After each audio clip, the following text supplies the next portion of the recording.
ପାପ ମୋଚନ କରି এই ସତ୍ୟ ପ୍ରକାଶ ଉଡା ଉଡା ଚଲ ଚଲ ଚାଲି ଖାନି ପ୍ରାଣୀଙ୍କ ସୁରକ୍ଷା ହେଉଛି ବଳିଦାନ ଆମର ଶରଣ ଅହିଂସା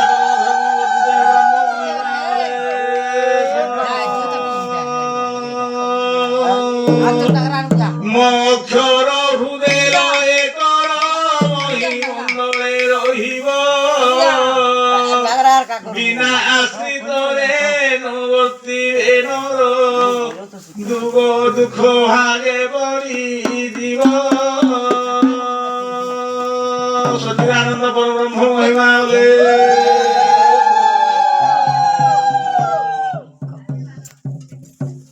সচিদানন্দ বিশ্ববিদ্যালয় পরব্রহ্ম মহিমা বলে হে আমার সমস্ত শ্রদ্ধালু শ্রোতা আদরণীয় মাতৃবর্গ মন্ডলী হে আদরর আমার পরম পূজ্য পিতৃবর্গ মন্ডলী উপস্থিত সমস্ত জগত ভগত আবার বৃদ্ধ বনিতা বালক বালিকা পিতা মাতা আদিকার এই অখণ্ড ব্রহ্মযজ্ঞ বাল্যলীলারে উপস্থিত হয়ে যে সৎসঙ্গ করছেন এসে আপনার শুভ ফল প্রদান করন্তু গুরু মহিমা বলে মোক্ষর হৃদয় একর মহিমণ্ডলে রহিব বিনা আশ্রিতরে নবর্তিবে নর দুঃখ ভাগে পড়ি জীব মানে আজি আজি এইটা বিষয় কহিবা যে আমার উপস্থিত থিবা পিতৃবর্গ মন্ডলী মাতৃবর্গ মন্ডলী মা মা ହେଉଛି মা ହେଉଛି କେତେ ବଡ ନା ବାପା ବଡ ଏଇଠି ତ ପ୍ରକାଶ ହେଇଛି ଯେ ମା ତ ନିଶ୍ଚୟ ଭାରତରେ ବଡ ନା ବାପା ବଡ କାହିଁକି ଭୀମ ଭୋଇଙ୍କର ଭାଷାରେ ଅଛି ମାତାକୁ ସେବିଲେ ସିନା ପିତାର ଭେଟ ପାଇ ଅନାଦି ଦୋରେ ହା ହେଲେ ଆଦି ଦେବ ଖାଇ ଯୋଉ ମା 10 ମାସ 10 ଦିନ ଗର୍ଭ ଧାରଣ କରି ବହୁତ କଷ୍ଟରେ ପ୍ରସବ କରି 5 ବର୍ଷ ପର୍ଯ୍ୟନ୍ତ କ୍ଷୀର ପାନ କରାଇ 5 ବର୍ଷ ପର୍ଯ୍ୟନ୍ତ ଆମେ ମା ଶରୀରରେ ଝାଡା ପରିସ୍ରା ଇତ୍ୟାଦି କରିଛେ ଆଉ ମା ତ ଏଇ ଶରୀରରୁ ହଟେଇ ଦେଇ ନାହିଁ ମାଠୁ ବୋଲି ଧର୍ମ ନାହିଁ ମାଠୁ ବୋଲି ଜ୍ଞାନ ନାହିଁ ମାଠୁ ବୋଲି କୌଣସି ବିଶ୍ୱରେ କୌଣସି ଶକ୍ତି ନାହିଁ ଆଜି ସେହି ପରମ ପୂଜ୍ୟ ଗୁରୁଦେବଙ୍କର ଅଭୟ କଳା ରେ ପଦାର ବିନ୍ଦରେ ସମାପନ୍ନ ପୂର୍ବକ ମୁଁ ଏଠାରେ ମା ମାନଙ୍କ ବିଷୟରେ ଏବଂ ବାପା ମାନଙ୍କ ବିଷୟରେ କିଛି କହିବାକୁ ଯାଉଛି କହିବାରେ କିଛି ତ୍ରୁଟି ଭୁଲ ଥିଲେ କ୍ଷମା ଦେବେ ତେଣୁ ମୋକ୍ଷର ହୃଦୟ ଏକର ମହିମଣ୍ଡଳେ ରହିବ বিনা আশ্রিতরে নবর্তিবে নর যুগ ভাগে পড়ি জীব যে জন জানিব এ কলি যুগরে কেবে ন করিব গুহ সেই সে চিনিব এ কলি যুগ অটই সকতা পুয় তিনুহতি সে দেবী গণ সবু কাল মায়ারু ধৃত মায়া বলরে ভারি যারু কই প্রাণ প্রাণী প্রাণীকু করন্তি হত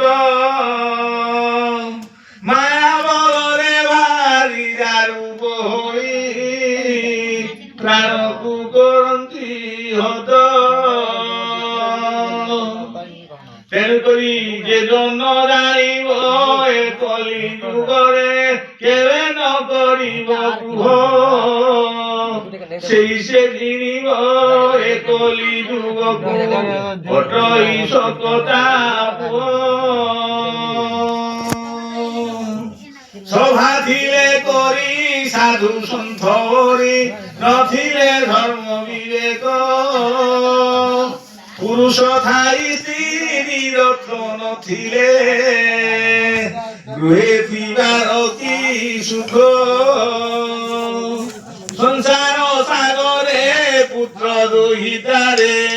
যে বন প্রাণী নিরেখ কুল ধর্ম নাশ কর্ম পদস চাহিন যোগায়ে মুখ। হে আমার উপস্থিত ভদ্র মন্ডলী, সমস্ত ভদ্র ব্যক্তি, জ্ঞানী মানি, সুজ্ঞানী পণ্ডিত বর্গ মন্ডলী, যে ଆପଣ ମାନେ ଲକ୍ଷ୍ୟ ରଖନ୍ତୁ ଯେ ଲକ୍ଷ୍ୟ ରଖନ୍ତୁ ଯେ ଭୀମ ଭୋଇ ଲେଖିଛନ୍ତି ଯେ ଏକଲି ଯୁଗରେ ଏ ଧର୍ମ ଉଦିତ ଅନ୍ୟରେ ନାହିଁ ନା ପାର ଗତି ଗତି ସମ୍ପତ୍ତି ପରାପଦ ନିଷ୍ଠା ଏ ବଜ୍ରର ଗାର। ସଚିଦାନନ୍ଦ ପରବ୍ରହ୍ମ ମହିମା ଲେଖ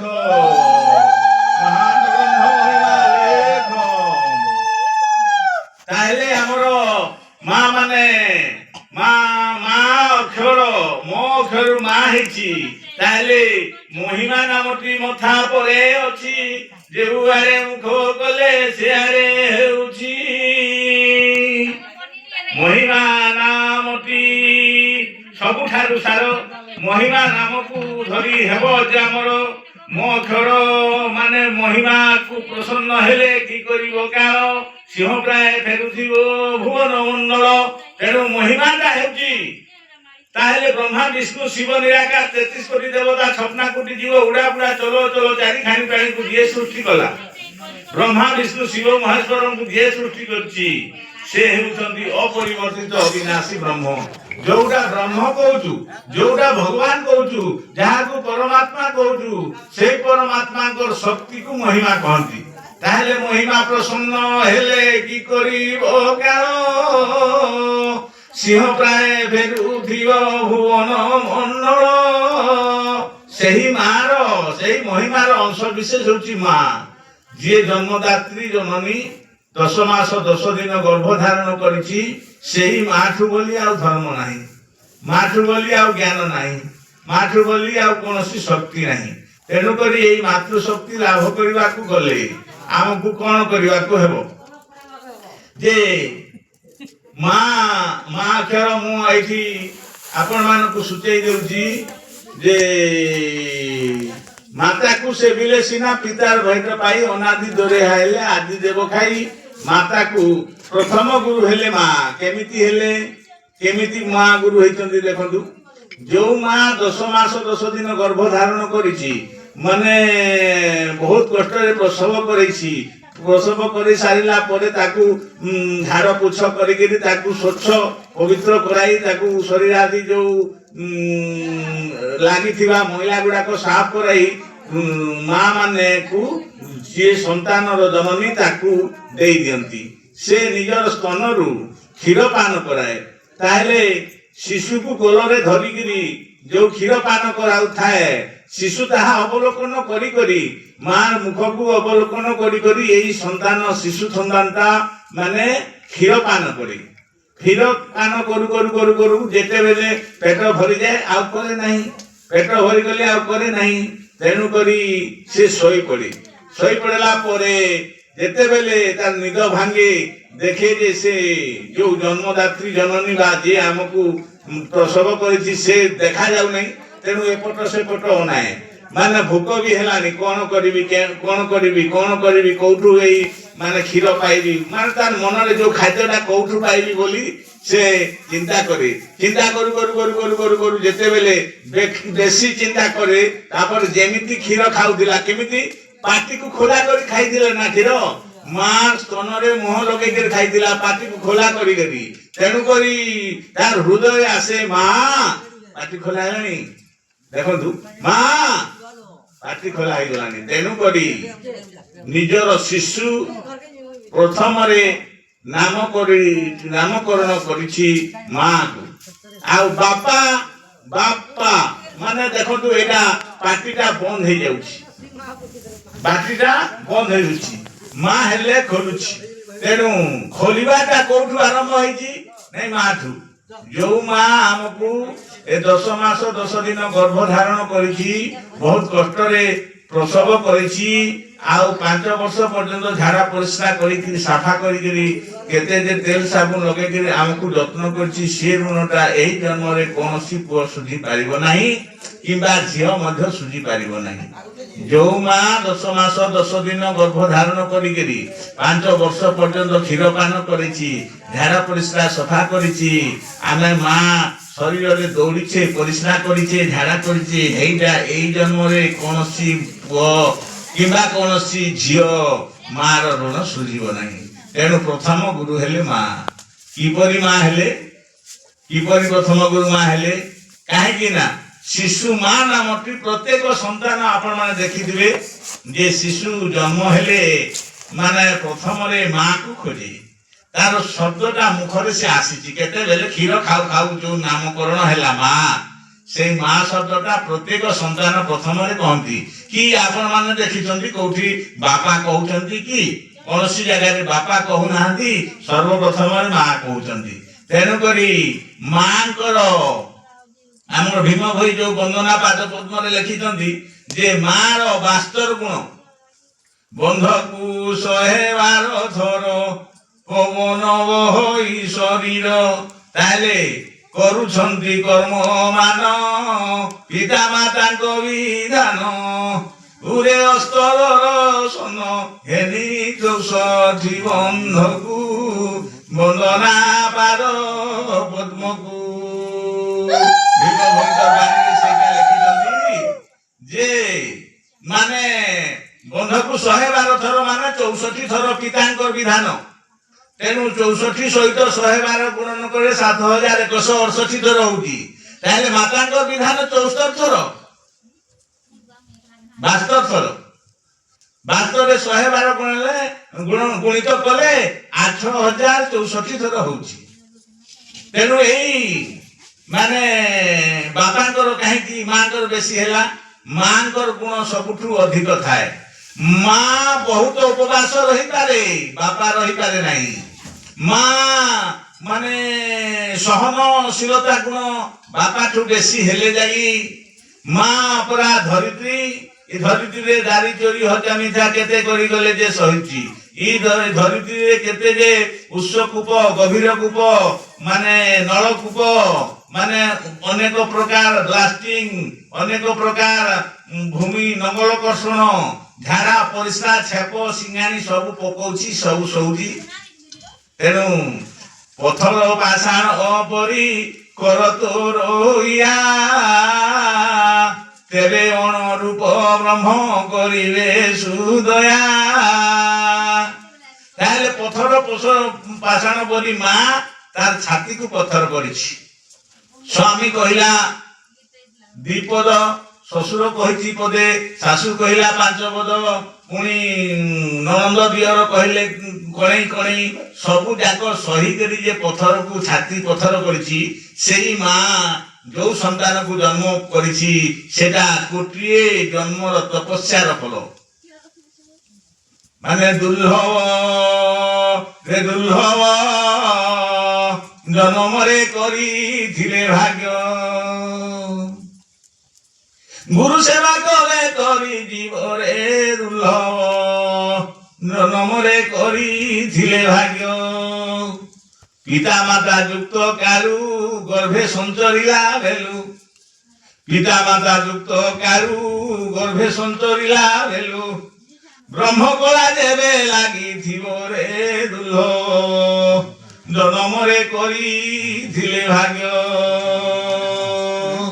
ଜଲେ ଅବା ସ୍ଥଳେ ଥାଉ ସୂଚନା ନଥାଇ ଆଉ, ଧରି ଥାଇ ସଦ ଜ୍ଞାନ ମାର୍ଗରେ ଦୁର୍ଲଭ ଜନ୍ମରେ କରିଥିଲେ ଭାଗ୍ୟ ରେ ଦୁର୍ଲଭ ଜନ୍ମରେ କରିଥିଲେ ଭାଗ୍ୟ। ଗୁରୁ ସେବା କଲେ ତରି ଜୀବରେ ଦୁର୍ଲଭ ଜନ୍ମରେ କରିଥିଲେ ଭାଗ୍ୟ। ସୁଧୀରାନନ୍ଦ ପରମ ପିତା ମାତାଙ୍କର ସୁକୃତରୁ ପୁତ୍ର ହୋଇ କଳ୍ପତରୁ, ମା ବାପାଙ୍କର ଯଦି ସୁକୃତ ଅଛି ତାର ପୁଅ କଳ୍ପତରୁ, କଳ୍ପତରୁ ମାନେ କଳ୍ପନା ଯୋଉଠୁ କ୍ଷରିତ ହୁଏ, ଅର୍ଥାତ୍ ବଟ ବୃକ୍ଷ।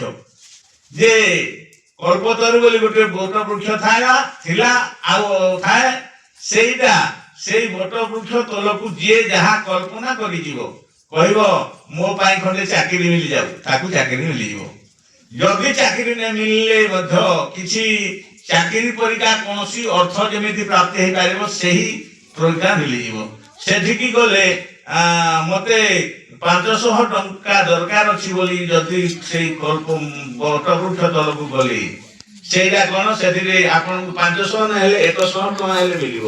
ସେଇଟା କଣ ହଉଛି ସେଇଟା ହଉଛି କଣ ହଉଛି ସେ 100 ମିଳିବାଟା ସେହିପରି ପିତାମାତାଙ୍କର ସୁକୃତରୁ ପୁତ୍ର ହୁଏ କଳ୍ପତରୁ ସେମିତି ବଟବୃକ୍ଷ ସହିତ ମା ବାପାଙ୍କର ପୁଣ୍ୟ ଥିଲେ ସେ ସନ୍ତାନ ଜନ୍ମ ହୋଇ ଆଉ ସେ ଯିଏ ତାହାକୁ କିଛି ମାଗିଲେ ତାହାକୁ ନିଶ୍ଚିତ ହସ୍ତରେ ଫେରେଇବ ନାହିଁ, କିଛି ନା କିଛି ଦେବ। ତେଣୁ ମାର ଖରାପ ଗୁଣ ବାପାଙ୍କର ଖରାପ ଗୁଣ, ମାର ଭଲ ଚରିତ୍ର ବାପାଙ୍କର ଭଲ ଚରିତ୍ର, ମାର ଗୁଣ ରକ୍ତ ମାଂସ ଗଢା ଶରୀର ବାପାଙ୍କର ବି ମଧ୍ୟ ଏଇଟା ପିତାମାତାଙ୍କର ମିଳିତ ହେଇକିରି ମାନେ ଢେଲା ଢେଲି ହେଇକିରି ଆମକୁ ତିଆରି କରିଦେଇଛି। ତାହେଲେ ମୋର ମାର ଋଣ ଏଇ ଜନ୍ମରେ ମୁଁ ଶୁଝି ପାରିବି ନାହିଁ, ବାପାଙ୍କ ଋଣ ଏଇ ଜନ୍ମରେ ଶୁଝି ପାରିବି ନାହିଁ। କାହିଁକି? ସେଥିପାଇଁ ଆମକୁ କିଛି କରିବାକୁ ପଡିବ, ତାର ମାଧ୍ୟମକୁ ଯିବାକୁ ପଡିବ। ତେଣୁ ପିତା ମାତା ଯୁକ୍ତ କାଲୁ ଗର୍ଭେ ସଞ୍ଚରିଲା ବେଲୁ ବ୍ରହ୍ମ କଲା ଯେବେ ଲାଗିଥିବ ରେ ଦୁର୍ଲଭ ଜନମରେ କରିଥିଲେ ଭାଗ୍ୟ। ଜନମରେ ଭାଗ୍ୟ ଯଦି କରିছে ସେ ବ୍ରହ୍ମ ଭଜନ କରିପାରିବ। এইটা এই অলিখ মহিমা ଯୋଉ ସନ୍ନ୍ୟାସୀ ଏଇଟା କହନ୍ତି ବ୍ରହ୍ମ ଭଜନ। ତାହେଲେ ପିତା ମାତାଙ୍କର ସୁକୃତ ଯଦି ଅଛି ନିଶ୍ଚିତ ଭାବରେ ସେ ବ୍ରହ୍ମ ଭଜନ କରିବ। ତେଣୁ ଏଇ ପିତୃ ଋଣ ମାତୃ ଋଣ ଏଇ ଜୀବ ଲାଗିଛି। ଏଇ ଋଷି ଋଣ ପଞ୍ଚଭୂତ ଋଣ ଦେବ ଋଣ ଇତ୍ୟାଦି ଋଣ ସବୁବେଳେ ଲାଗିଛି ଏ ଜୀବ। ଜୀବନରେ ଆପଣଙ୍କର ଯଦି ପାଣି 5 ଲକ୍ଷ ଲିଟର ପିଇଲେଣି କେବେ ସୁଝିବା ପାଇଁ ଚେଷ୍ଟା କରୁଛନ୍ତି କି ନାଇଁ? ଏ ଋଣଟା ଲାଗିଛନ୍ତି।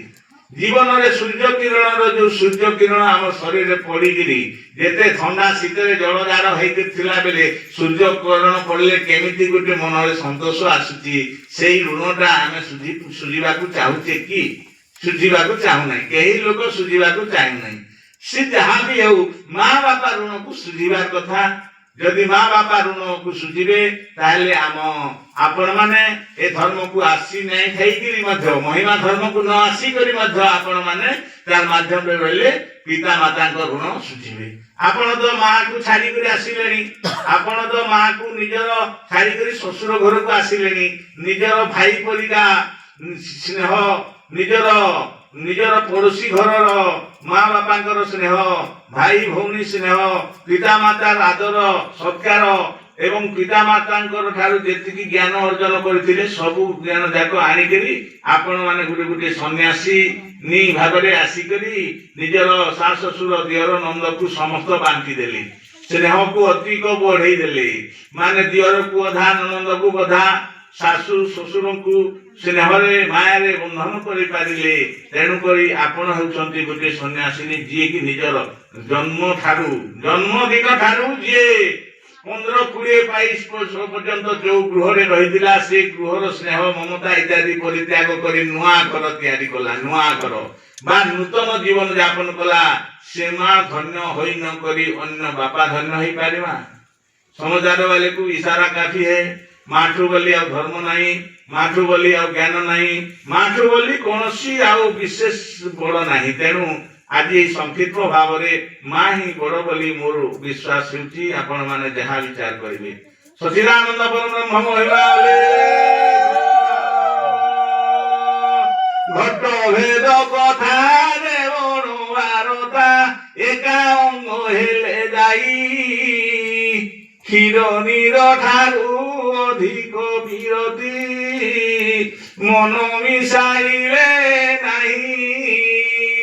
हे मोर आदर्श हिंदू समाज समस्त जगत भगत आबाल वृद्ध बनिता बालक बालिका एई माँ बापा होउछन्ति क्षीर नीर। याकू बतक अलगा करिपारे हंस राजहंस, सेई राजहंस के से होउछन्ति गुरु। तेणु आसन्तु सेई गुरु प्रथावलम्बी होई शरणापन्न हेबा। सच्चिदानंद परब्रह्म महिमा सर्व पाप ଅନୁଗ୍ରହ କରି এই সত্য প্রকাশ ব্রহ্ম মহিমালে উপস্থিত ଥିବା পিতা মাତାଙ୍କର ଜୀବନ ଧନ୍ୟ ହେଇଯାଉ ବ୍ରହ୍ମ ମହିମା